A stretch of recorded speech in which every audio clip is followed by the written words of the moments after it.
This is Couples Court with the Couplers. This is the case of Allen versus Anderson. You all have been together for 17 years. You're married, but you're currently separated. And whether this separation ends in a reunification or a divorce all depends on what happens here today. Am I right, Miss Allen? Yes, Your Honor. Now, you've opened up this case. The stakes are high. Please explain. Well, her and Mr. Anderson, they've been together for 17 years, but they've been separated, living out of the household together for the last year. Exactly. And her and Mr. Anderson relationship and Omega has been up and down, peaks and valleys for a minute now. And it all determines what happens. They've been dated since they've been separated. And they discussed getting back together since they still been separated. But for her, she cannot get back together with Mr. Anderson unless she find out if it cheated or not. And if not, these divorce papers will be signed before they leave here today, and if he did cheat or not.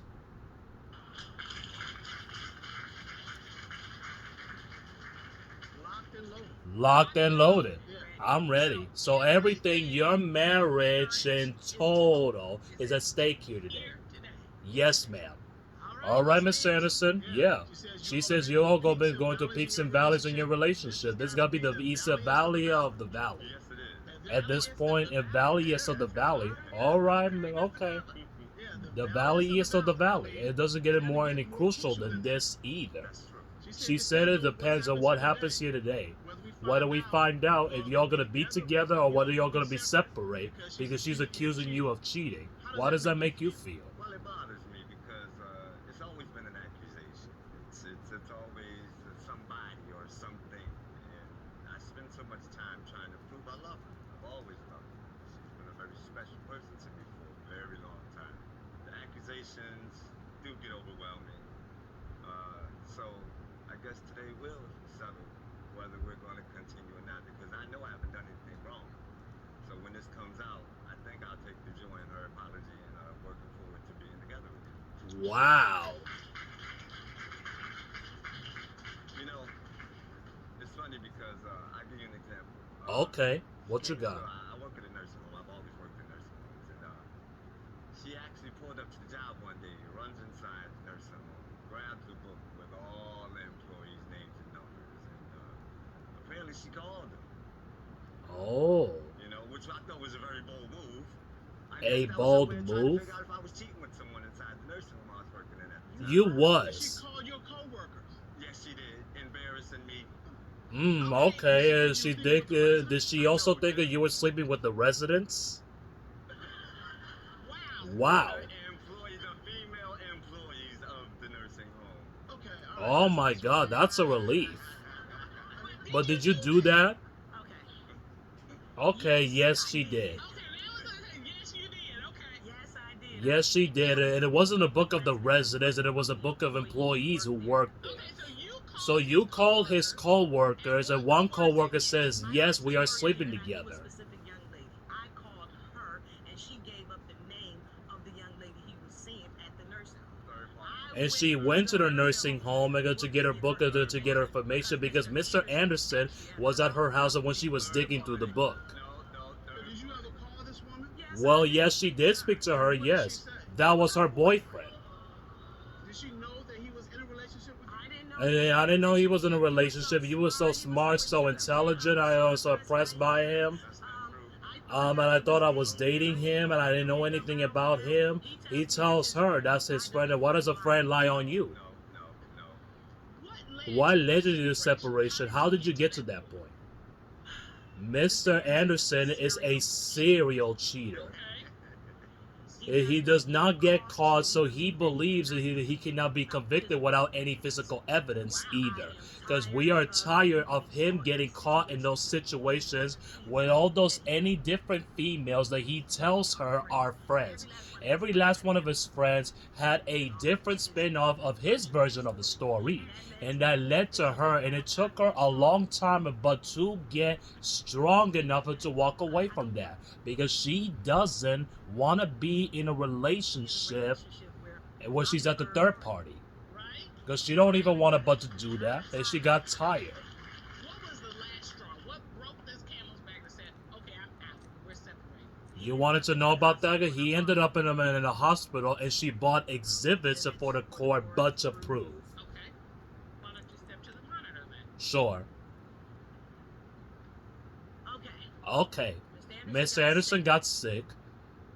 November. November, a day before Thanksgiving. And Thanksgiving's Eve, he had to be rushed to be in the emergency room.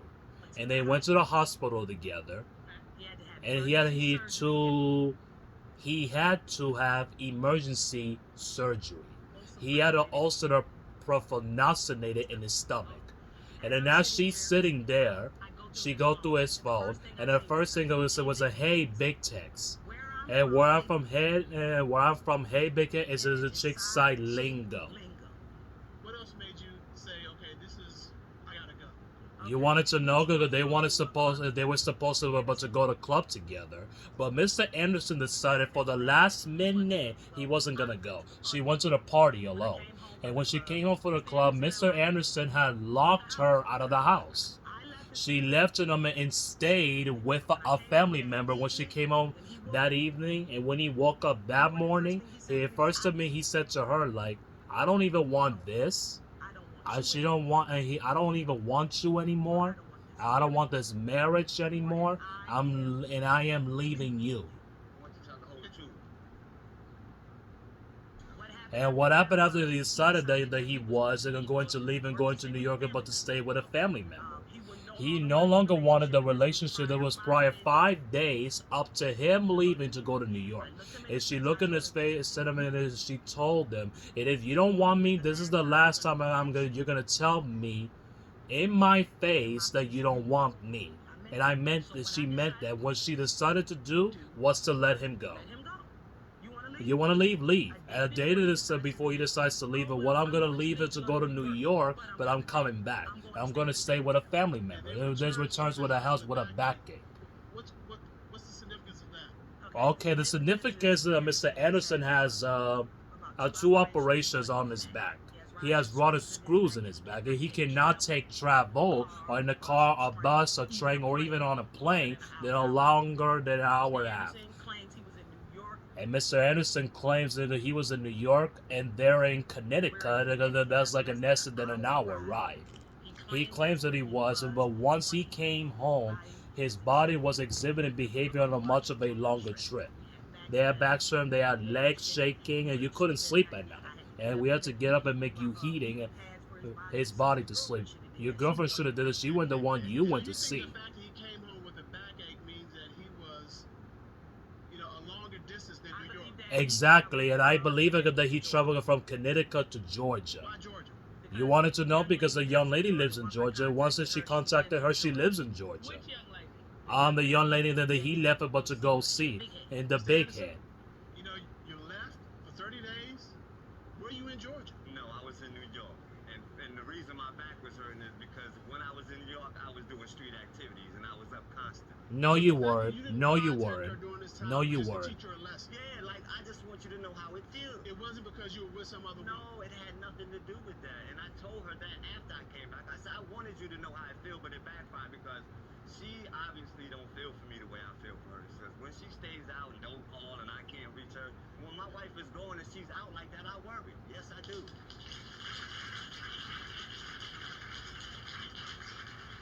Well, Miss Allen, I noticed that you have another point there, contacted other woman. Tell me about that. Okay, she contacted her initially herself. And as soon as she asked those personal questions, she blocked and deleted her. But she did get her to respond once she started texting her from Mr. Anderson's phone. Yes, I did. Yes, she did catfish her. Messages to the court. And she catfished the hell out of her.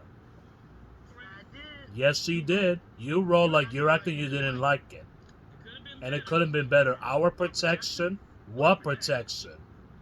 And it's her believing that she is, as her response is, we didn't use the protection while having sex, correct?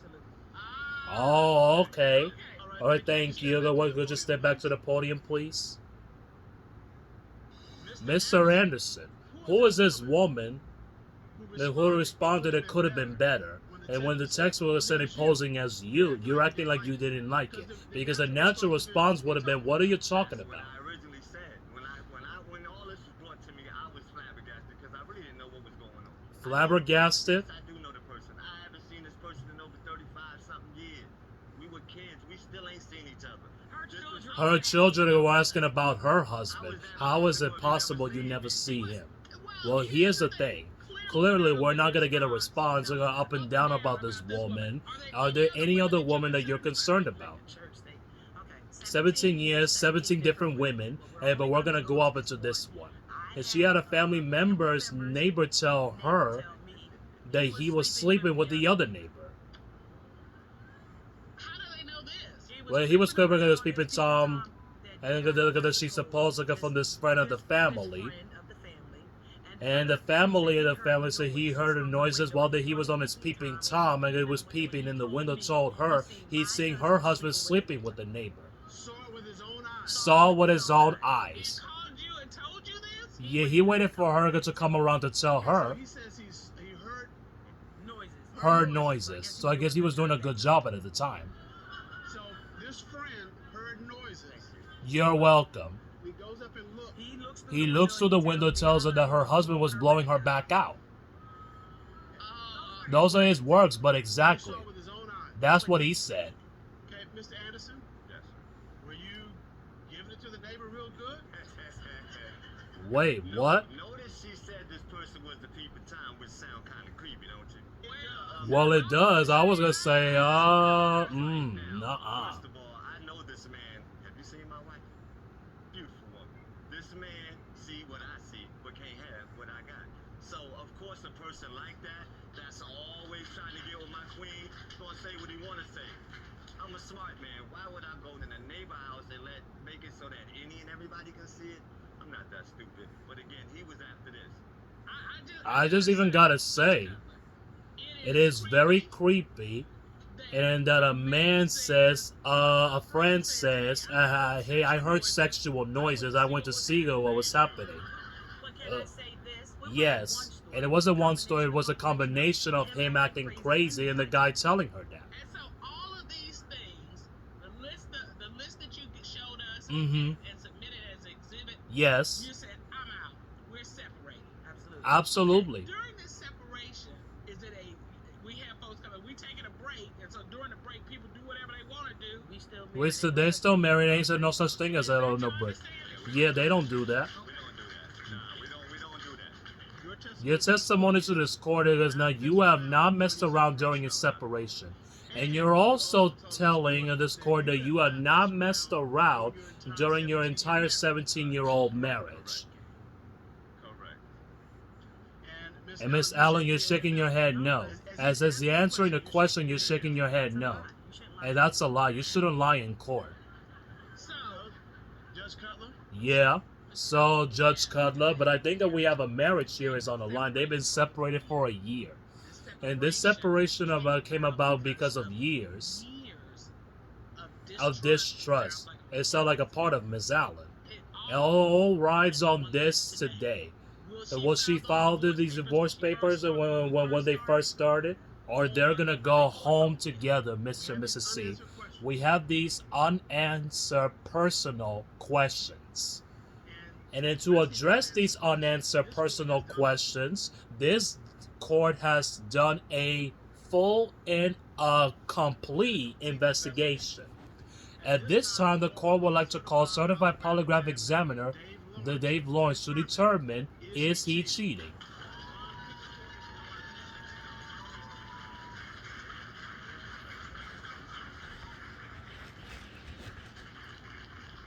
good day, Mr. Lawrence. How are you? It's fine, sir. How are you? I'm doing fine, thank you. It's good to see you.